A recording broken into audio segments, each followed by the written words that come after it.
राधिका की माँ बोली, कहाँ है तेरा सामान? इधर तो नहीं दिखता, बेच दिया होगा इस शराबी ने। नवीन को आज तलाक के कागज मिल गए थे। दोनों साथ ही कोर्ट से बाहर निकले। दोनों के परिजन साथ थे और उनके चेहरे पर विजय और सुकून के निशान साफ झलक रहे थे। 4 साल की लंबी लड़ाई के बाद आज फैसला हो गया था। 10 साल हो गए थे शादी को, मगर साथ में 6 साल ही रह पाए थे। 4 साल तो तलाक की कार्यवाही में लग गए। राधिका के हाथ में दहेज के सामान की लिस्ट थी जो अभी नवीन के घर से लेना था, और नवीन के हाथ में गहनों की लिस्ट थी जो राधिका से लेने थे। साथ में कोर्ट का यह आदेश भी था कि नवीन 10 लाख रुपए की राशि एक मुश्त राधिका को चुकाएगा। राधिका और नवीन दोनों एक ही टेम्पो में बैठकर नवीन के घर पहुंचे। दहेज में दिए सामान की निशानदेही राधिका को करनी थी, इसलिए 4 वर्ष बाद ससुराल जा रही थी। आखिरी बार बस उसके बाद कभी नहीं आना था उधर। सभी परिजन अपने अपने घर जा चुके थे। बस 3 प्राणी बचे थे, नवीन, राधिका और राधिका की माताजी। नवीन घर में अकेला ही रहता था। माँ बाप और भाई आज भी गांव में ही रहते हैं। राधिका और नवीन का इकलौता बेटा जो अभी 7 वर्ष का है, कोर्ट के फैसले के अनुसार बालिग होने तक वह राधिका के पास ही रहेगा। नवीन महीने में एक बार उससे मिल सकता है। घर में परिवेश करते ही पुरानी यादें ताजी हो गई। कितनी मेहनत से सजाया था इसको राधिका ने। एक एक चीज में उसकी जान बसी थी। सब कुछ उसकी आंखों के सामने बना था। एक एक ईंट से धीरे धीरे बनते घरौंदे को पूरा होते देखा था उसने। सपनों का घर था उसका। कितनी शिद्दत से नवीन ने उसके सपने को पूरा किया था। नवीन थकाहारा सा सोफे पर पसर गया। बोला, ले लो जो कुछ भी चाहिए, मैं तुझे नहीं रोकूंगा। राधिका ने अब गौर से नवीन को देखा। 4 साल में कितना बदल गया है। बालों में सफेदी झांकने लगी है। शरीर पहले से आधा रह गया है। 4 साल में चेहरे की रौनक गायब हो गई। वह स्टोर रूम की तरफ बढ़ी जहां उसके दहेज का अधिकतर सामान पड़ी डरा था। सामान ओल्ड फैशन का था, इसलिए कबाड़ी डिडा एच की तरह स्टोर रूम में डाल दिया था। मिला भी कितना था उसको दहेज। प्रेम विवाह था दोनों का। घर वाले तो मजबूरी में साथ हुए थे। प्रेम विवाह था तभी तो नजर लग गई किसी की, क्योंकि प्रेमी जोधी को हर कोई टूटता हुआ देखना चाहता है। बस एक बार पीकर बहक गया था नवीन। हाथ उठा बैठा था उस पर। बस वो गुस्से में मायके चली गई थी। फिर चला था लगाने सिखाने का दौर। इधर नवीन के भाई भाभी और उधर राधिका की माँ। नौबत कोर्ट तक जा पहुंची और तलाक हो गया। न राधिका लौटी और न नवीन लाने गया।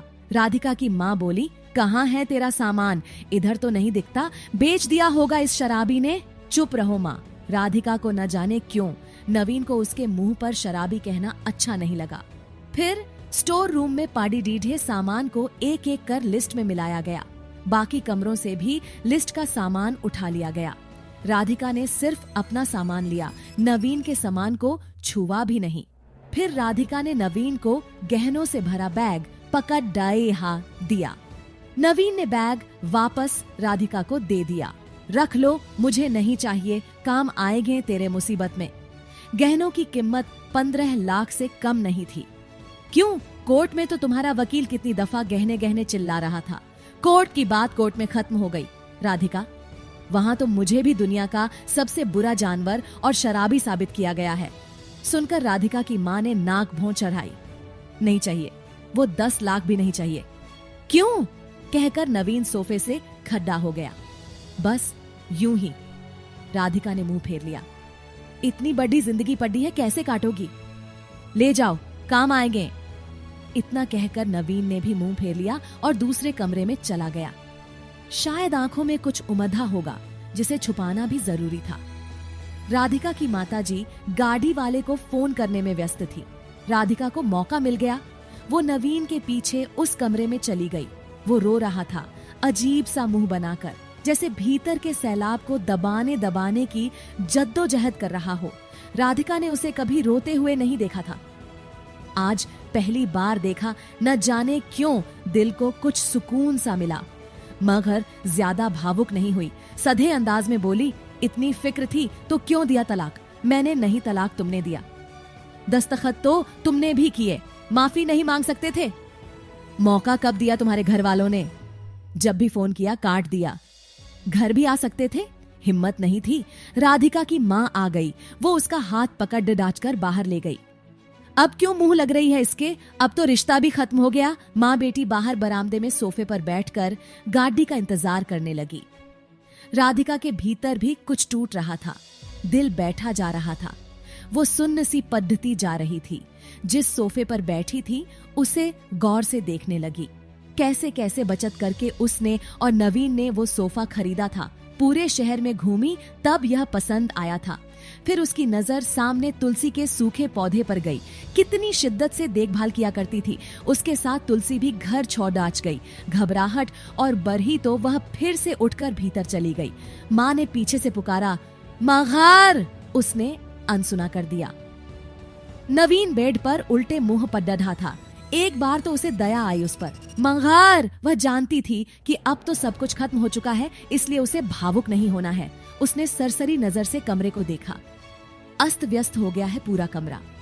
कहीं कहीं तो मकद्दी के जाले झूल रहे हैं। कितनी नफरत थी उसे मकद्दी के जालों से।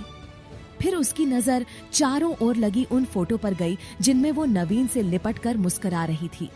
कितने सुनहरे दिन थे वो। इतने में माँ फिर आ गई। हाथ पकड़ डडी आच कर फिर उसे बाहर ले गई।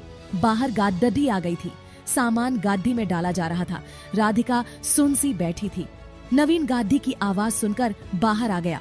अचानक नवीन कान पकड़ दाच कर घुटनों के बल बैठ गया। बोला, मत जाओ, माफ कर दो। शायद यही वो शब्द थे जिन्हें सुनने के लिए 4 साल से डड्डी चप रही थी। सब्र के सारे बांध एक साथ टूट गए। राधिका ने कोर्ट के फैसले का कागज निकाला और फाड़ दिया। और माँ कुछ कहती उससे पहले ही लिपट गई नवीन से। साथ में दोनों बुरी तरह रोते जा रहे थे। दूर खड़ी डूडी डूही। डूडी राधिका की माँ समझ गई कि कोर्ट का आदेश दिलों के सामने कागज से ज्यादा कुछ नहीं। काश उनको पहले मिलने दिया होता। अगर माफी मांगने से ही रिश्ते टूटने से बच जाए तो माफी मांग लेनी चाहिए।